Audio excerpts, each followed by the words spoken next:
প্রিয় দর্শক, আমন্ত্রণ। শুরু হচ্ছে খাদ্য নিরাপত্তা বিষয়ক সাপ্তাহিক অনুষ্ঠান নারিশ নিরাপদ খাদ্য ও সুস্থ জীবন, powered by Agrigate Network Limited. অনুষ্ঠানটির co sponsor Avon animal health. আজ প্রচারিত হচ্ছে নবম পর্ব। আজকের বিষয় কাঁচাবাজারি ফলমূল, ক্রেতা বিক্রেতার করণীয় ও বর্জনীয়। আলোচক হিসাবে স্টুডিওতে উপস্থিত আছেন জনাব GM রেজা সুমন, কাঁচাবাজার ব্যবস্থাপনা বিশেষজ্ঞ গেইন, এবং জনাব ডক্টর মেহেদি মাসুদ, বিশিষ্ট ফল বিশেষজ্ঞ, প্রাক্তন পরিচালক, কৃষি সম্প্রসারণ দপ্তর। দুজনকে স্বাগত জানাচ্ছি। আলোচনা যাওয়ার আগে আমাদের সহকর্মী পাঠানো আজকের পর্বের উপরে একটি ছোট্ট ভিডিও ক্লিপ রয়েছে, চলুন দেখে আসি।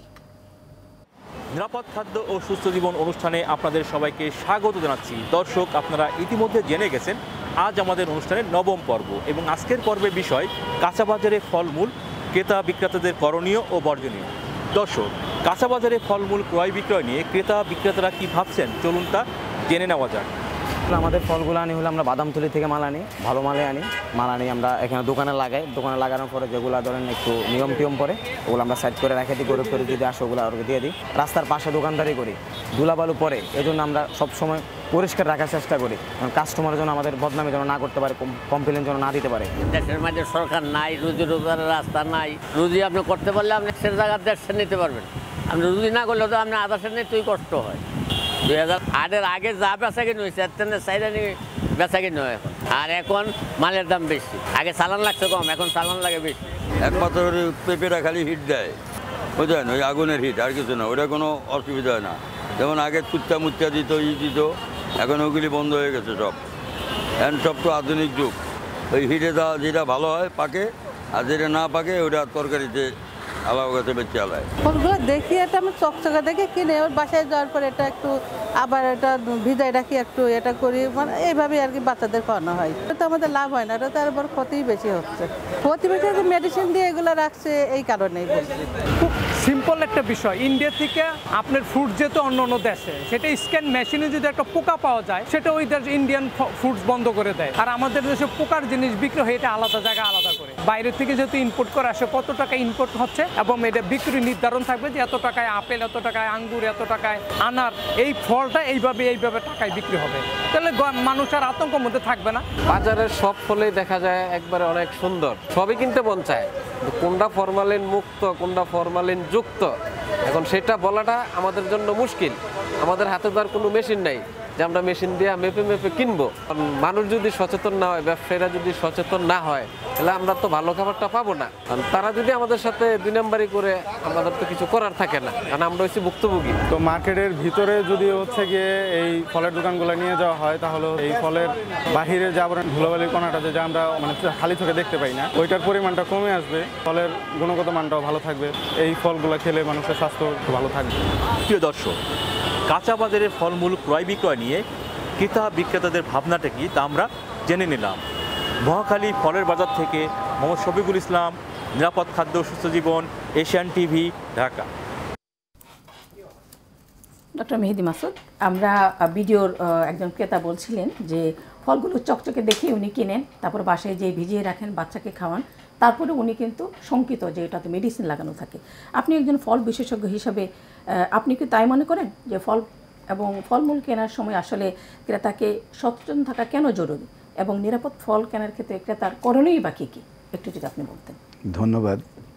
ভালো একটা প্রশ্ন করেছেন যে আসলে ফল কিনে আমরা ঠকছি না লাভবান হচ্ছি। এখানে ক্রেতা এবং বিক্রেতা, ক্রেতা যখন ফল কিনবেন তখন দেখবেন, প্রথমেই দেখবেন ফলের আকারটা কী। ফলের আকার যদি দেখা যায়, যেমন মালটা কেনার সময় দেখলাম বিক্রি হচ্ছে দোকানে, এখন মালটার সময়, মালটা কেনার সময় দেখবেন যে বোটার কাছে যদি কুচকানো থাকে তাহলে মনে করতে হবে এটা পরিপক্ক হয়নি, আর যদি বোটার কাছে কুচকানো না থাকে তাহলে এটা ভালো। কালারটা যখন খুব ডিপ গ্রিন, এটা যখন একটু হালকা অন্যভাবে বা একটু ইয়েলোইশ আকারে আসে, কারণ আমাদের মালটা তো অত ভালো হয় না, গ্রিনিশ থেকে যায়, কিন্তু তার মধ্যেও একটা ফেড আকারে আসে, মানে কাঁচা এবং পাকার মধ্যে একটা পার্থক্য আছে, এটা দেখে বোঝা যাবে। যেমন তরমুজ দেখবেন যে একটা তরমুজ যখন হাতে নেবেন ভারী কেনা, ভারী থাকলে তারপরে একটা ভাঙা কলস দেখুন চাপ দিলে ঢ্যাপ ঢ্যাপ করে, তরমুজের ভিতরে যদি খারাপ থাকে এরকম চাপ দিলে থাপ্পড় দিলে ওর ভিতরে কিন্তু ঢ্যাপ ঢ্যাপ করবে, কিন্তু যদি স্টোনি একটা শব্দ আসে তখন মনে করতে হবে তরমুজটা ভালো। ঠিক একইভাবে কলা যদি কাঁচা কলা কেউ যদি পাকা কলার সংমিশ্রণে রেখে কাঁচা কলাও পেকে যায়, কিন্তু পরিপক্ক না হলে আমি বলবো যে চাষি ভাইদেরও বিক্রি করা উচিত না। সেক্ষেত্রে দেখা যায় যে আমাদের যে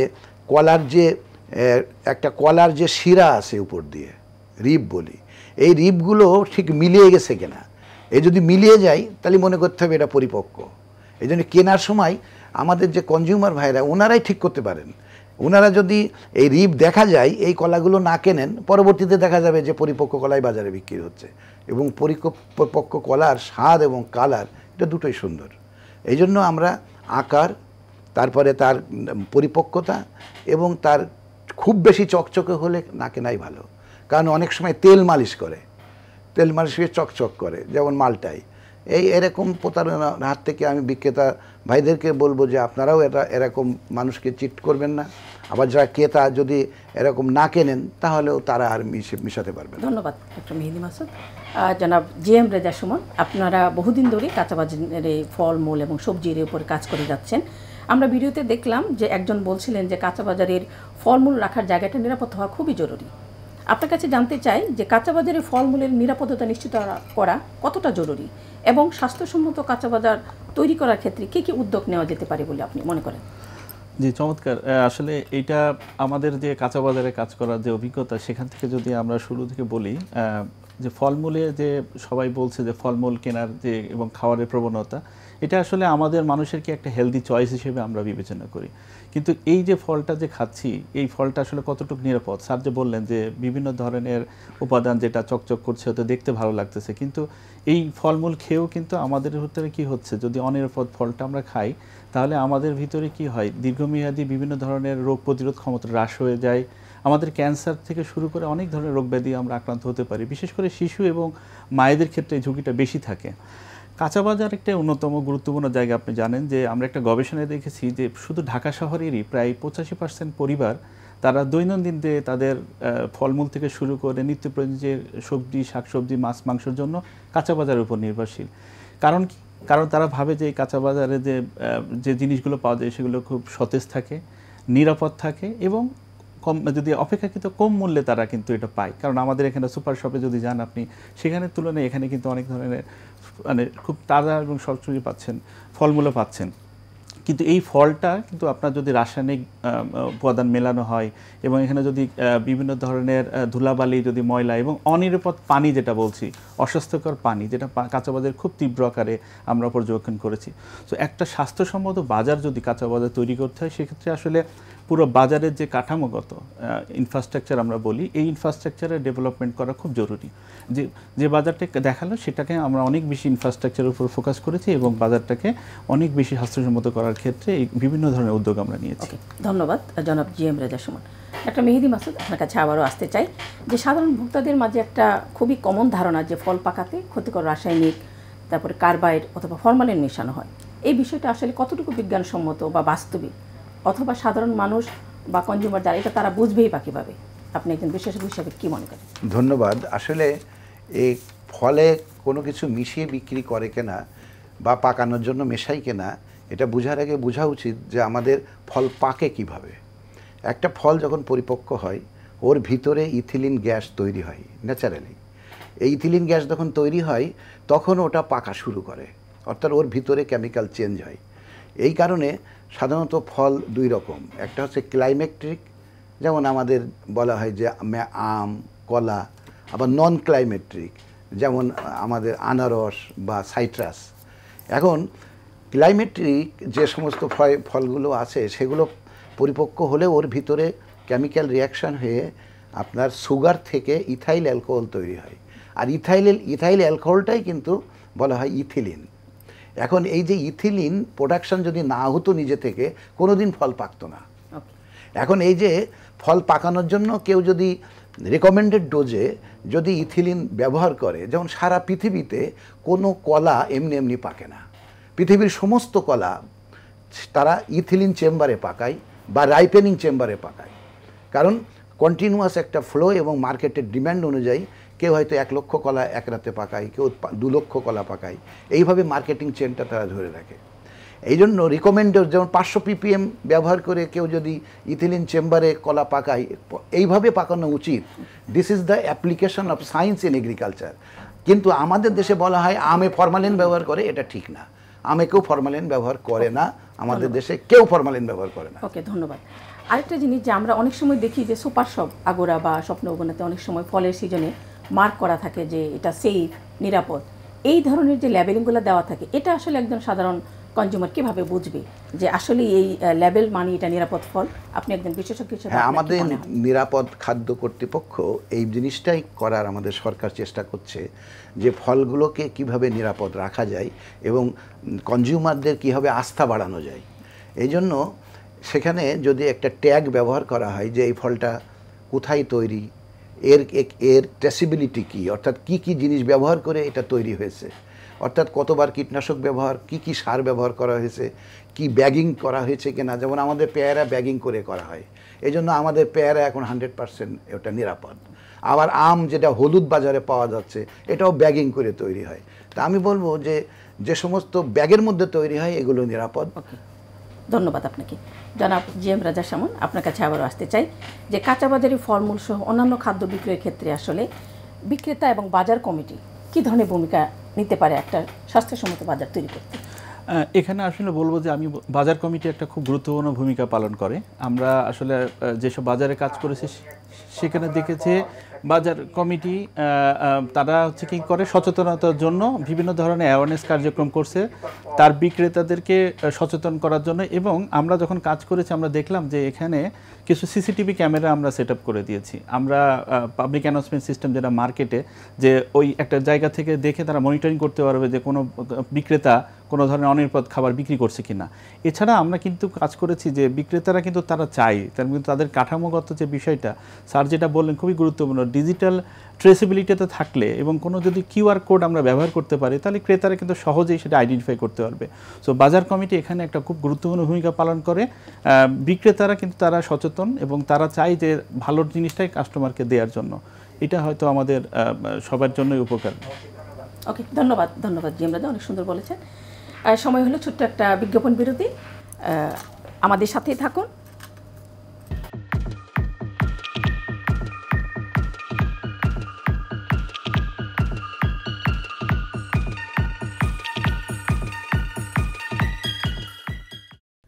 নারিশ পোল্ট্রি ফিড পুষ্টি সমৃদ্ধ প্রাণী খাদ্য। এর ব্যবহারে নিশ্চিত হয় সঠিক ওজন বৃদ্ধি ও ডিম উৎপাদনের সক্ষমতা। উন্নত মানের কাঁচামাল দিয়ে তৈরি হয় ফিডের প্রতিটি দানা। প্রাণীর সঠিক পুষ্টি ও ভোক্তার খাদ্য নিরাপত্তা নারিশের অঙ্গীকার। নিরাপদ খাদ্য শুরু হয় খামার থেকে, তাই আমরা দিচ্ছি নিরাপদ ও বিশ্বস্ত ফিড, যাতে নিশ্চিত হয় মাংস ও ডিমের গুণগত মান। দেশ জুড়ে হাজারো খামারি নারিশ ফিডের উপর নির্ভরশীল, কারণ তারা জানে সফল খামারের পেছনে আছে নারিশ। নারিশ, পুষ্টির প্রতিশ্রুতি, নিরাপত্তার আস্থা। 60 না 60 বেচলে আমার খরচ উঠবে না। তাই যা বাড়িতে নিয়ে বসা। ও রমজান আলী, আদা কি বাড়িতে বসাইছো? আমি তো সকাল সকাল আদা রাজধানীতে পাঠাই দিছি, ঘরে বসেই বিক্রি করি। কেমনে কি? এগ্রিগেট অ্যাপ দিয়া অ্যাকাউন্ট খোলা যত সহজ, চালানো ঠিক ততটাই সহজ। বাজারের বিক্রি থেকে শুরু করে ক্ষেতের যে কোনো সমস্যায় পাই আমি ফ্রি কাউন্সিলিং। কই যাও 70 মনে রাখ। আমি এখন এগ্রিগেট অ্যাপে বিক্রি করব। হাজারো কৃষকের মতো এগ্রিগেট অ্যাপ ব্যবহার করে হয়ে যান স্মার্ট কৃষক। এগ্রিগেট, বাজার কৃষকের আঙিনায়। নারিশ পোল্ট্রি ফিড পুষ্টি সমৃদ্ধ প্রাণী খাদ্য। এর ব্যবহারে নিশ্চিত হয় সঠিক ওজন বৃদ্ধি ও ডিম উৎপাদনের সক্ষমতা। উন্নত মানের কাঁচামাল দিয়ে তৈরি হয় ফিডের প্রতিটি দানা। প্রাণীর সঠিক পুষ্টি ও ভোক্তার খাদ্য নিরাপত্তা নারিশের অঙ্গীকার। নিরাপদ খাদ্য শুরু হয় খামার থেকে, তাই আমরা দিচ্ছি নিরাপদ ও বিশ্বস্ত ফিড, যাতে নিশ্চিত হয় মাংস ও ডিমের গুণগত মান। দেশ জুড়ে হাজারো খামারি নারিশ ফিডের উপর নির্ভরশীল, কারণ তারা জানে সফল খামারের পেছনে আছে নারিশ। নারিশ, পুষ্টির প্রতিশ্রুতি, নিরাপত্তার আস্থা।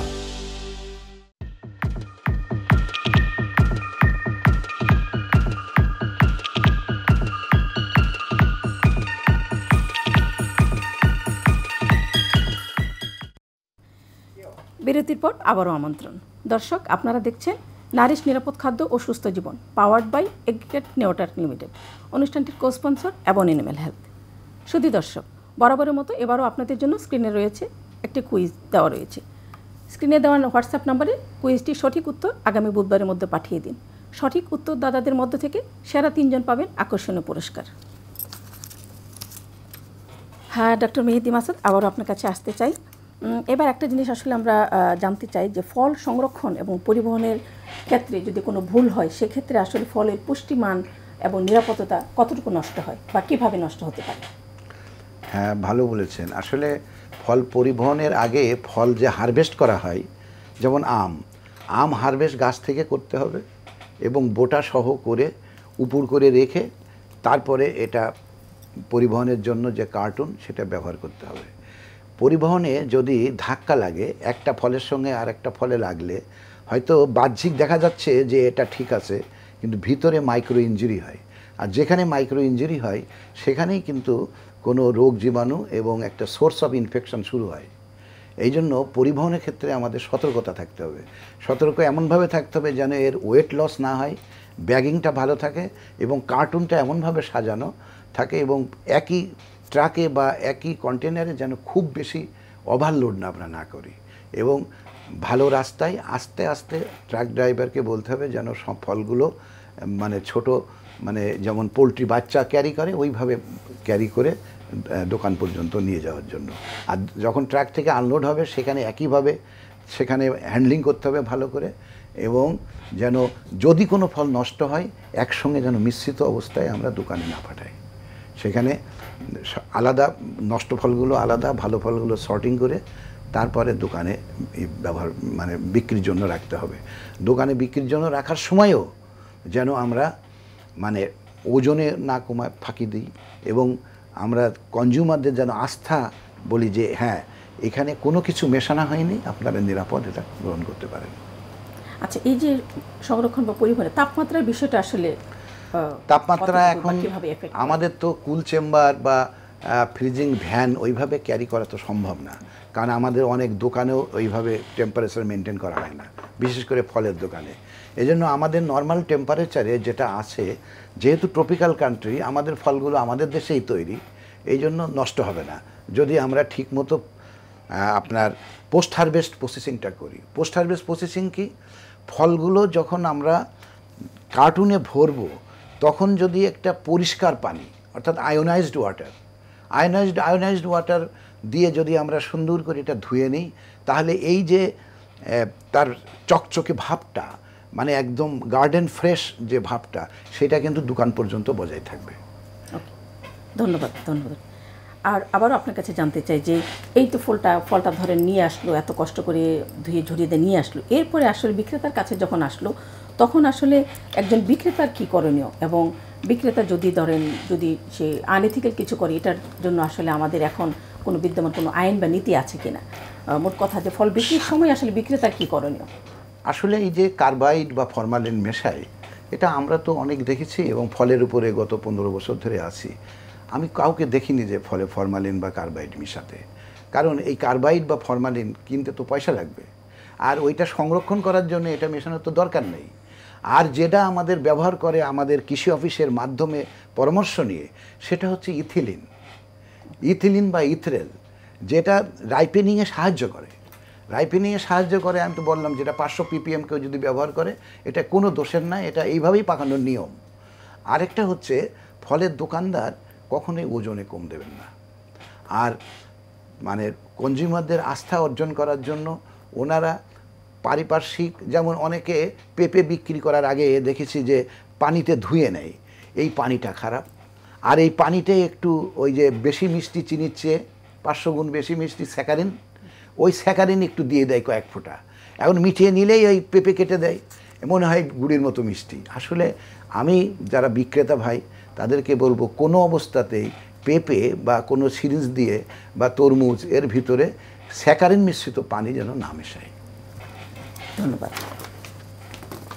আসলে এই যে একটু আপনি বললেন যে আসলে সিরিঞ্জ, আসলে কি আমরা যখন তরমুজ খাই তখন অনেকে বলে যে এটা ভিতরে সিরিঞ্জ দিয়ে মিষ্টি ঢুকানো হয়েছে, অথবা যখন আমরা ড্রাগন ফ্রুট খাই যে এটাতে রং দেওয়া হয়েছে। আপনি তো অনেক বছর ধরে আসলে ফলমূল নিয়ে একটা প্রজেক্টেই আপনি পরিচালনা করেছেন অনেক বছর, আপনার কি মনে হয় যে এটা কি পসিবল? না, আমি হাজারে একজন এরকম করে, হাজারে একজন, শতকরায় আসবে না, যারা উইকেন্ড একটু বেশি মানে হঠাৎ করে ম্যাজিকের মতো পয়সা ইনকাম করতে যায়। কিন্তু সচরাচর কেউ কিন্তু কার্বাইড বা কেউ কিন্তু ফরমালিন মেশায় না একটা 100%। আমি কনজিউমার মানে ইয়েতে ভোক্তাদের বলবো যে নিশ্চিন্তে খাবেন। ধন্যবাদ আপনাকে। জনাব জিএম রেজা সুমন, আপনার কাছে আবার আসতে চাই যে আপনি জানেন যে কাঁচা বাজারে যে ফল রাখার যে জায়গাটা, আমাদের একজন কনজিউমার কিন্তু বলতেছিলেন যে আসলে রাস্তার ধারে ফলটা না রেখে যদি আমরা ভিতরে রাখি, তাহলে সেই ক্ষেত্রে আসলে কাঁচা বাজারে ফল রাখার স্থানটা ছায়া বা পরিচ্ছন্নতা রক্ষার ব্যাপারে আসলে বাজার কর্তৃপক্ষের ভূমিকাটা কী হওয়া উচিত? চমৎকারভাবে উনি একজন ক্রেতা উনি বললেন যে এটা আসলে আমরা বাজারে যখন কাজ করতে গিয়েছি তখনও দেখেছি। আপনি জানেন, আমি যেটা প্রথমেই বললাম যে বাজারটা এমন যে এখানে যেহেতু অনেক বেশি লোকের সমাগম হয় এবং এখানে কিন্তু ঝুঁকিটাও বেশি থাকে, যেটাকে আমরা ফুড কন্টামিনেশন বলছি, যে আর কি একটা খাবারের সাথে আরেকটা খাবারে, যেমন মাছ মাংস আলাদা করে কোনো সেপারেশন নাই, ফল ফুল এগুলোরও কিন্তু আলাদা কোনো সেপারেশন নাই, রাস্তার ধারে যেখানে জায়গা পাচ্ছে সেখানে। সেটা আসলে বাজার কর্তৃপক্ষকে আমরা বিভিন্নভাবে উত্তেজিত করছি।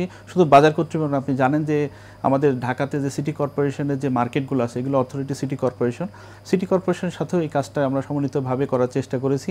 আমরা যখন বাজারের ইনফ্রাস্ট্রাকচারটা রিভিউ করেছি তখন দেখেছি যে এখানে অনেক কিছু ঘাটতি আছে, যে ফলের উপরে যে পানিটা দেওয়া হচ্ছে, বাজারে তো নিরাপদ পানিরই ব্যবস্থা নেই, যেটা স্যার বললেন যে বারবার হয়তো পানি ছিটাচ্ছে কিন্তু পানিটা নিরাপদ না। এই নিরাপদ পানির ব্যবস্থা করা হয়েছে, হ্যান্ড ওয়াশিংয়ের ব্যবস্থা করা হয়েছে, বাজারে যে ড্রেনেজ সিস্টেমটা সেটা আপগ্রেড করা হয়েছে, এবং পচা ফল যেগুলো ফেলবে সেগুলোর জন্য কিন্তু ডাস্টবিন দেওয়া হয়েছে। সো বিভিন্ন ধরনের উদ্যোগগুলো এগুলো কিন্তু বাজার কমিটির মাধ্যমে আমরা কাজটা কমপ্লিট করতে পেরেছি, এবং সেখানে দেখেছি যে ক্রেতারা তারা নিজেরা স্বাচ্ছন্দ্য বোধ করছে, বিশেষ করে মহিলা ক্রেতা যারা এই বাজারে আসেন, কারণ বাজারের পরিবেশটা তাদের কাছে খুব গুরুত্বপূর্ণ। কাঁচা বাজারে কিন্তু সে কেউ হঠাৎ করে ঢুকতে চায় না, আমরা নিজেরা অনেক সময় মনে করি না কাঁচা বাজারে গেলে একটা ঝুঁকি থাকে। আমরা কিন্তু এই জায়গাটায় বলবো বারবারই যে ফলমূলগুলোকে আলাদা একটা জায়গায়, তাদের স্পেসিফিক জন্য নির্দিষ্ট জায়গায় একটা, স্যার যেটা বললেন, একটা সুন্দর পরিবেশের ভিতরে যদি দেওয়া হয় তাহলে সেটা বিক্রেতাদের জন্য যেমন উপকার, ক্রেতারাও কিন্তু কিনতে স্বচ্ছন্দ্য বোধ করবে। এই ক্ষেত্রে বাজার কমিটি একটা গুরুত্বপূর্ণ ভূমিকা পালন করবে। ধন্যবাদ আপনাকে। ডক্টর মেহেদি মাসুদ, আপনার কাছে আবারও আসতে চাই যে এই যে আমরা এতক্ষণ কথা বললাম যে একটা নিরাপদ ফল কিভাবে কনজিউমার পেতে পারে, অথবা ক্রেতা বিক্রেতার কী করণীয়, আপনি অনেক দিন ধরেই আসলে এই কৃষি সম্প্রসারণ অধিদপ্তরে কাজ করে যাচ্ছেন এই ফলের উপরেই। আমার একটা কথা জানার ইচ্ছে যে এই যে কাঁচা বাজারে একটা নিরাপদ ফল পেতে গেলে সকল স্টেক হোল্ডারদের আসলে ভূমিকাটা কী? আমি সরকারি বলি, বেসরকারি বলি, উদ্যোক্তা যারা তারা বলি, ক্রেতা বিক্রেতা বা ভোক্তা সংগঠন যারা আছে আর কি, সকলের মাল্টি স্টেক হোল্ডার ভূমিকাটা কী হওয়া উচিত? ভূমিকা হওয়া উচিত হচ্ছে যারা ফল প্রোডাকশন করে তারা কৃষি বিভাগ তো প্রশিক্ষণ দিচ্ছে, এখন যারা বিক্রয় করে তাদের কোনো প্রশিক্ষণের ব্যবস্থা নেই।